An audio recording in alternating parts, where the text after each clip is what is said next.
Para sa akon pamilya, ang kamot sang pag-ubra at napay, hindi lamang paninahok. Ini isa ka istorya. Istorya nga nagsugod pa sa 1975 sang luyag lamang sa akong mga lolo kag lola nga ipaambit ang aming recipe sang pandesal sa syudad sang Talisay.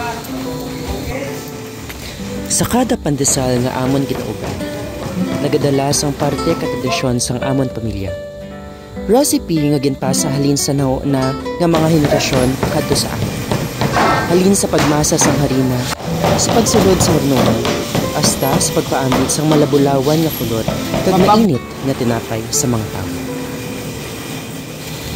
Ang paghimo sang tinapay, di lamang ubra para sa amin.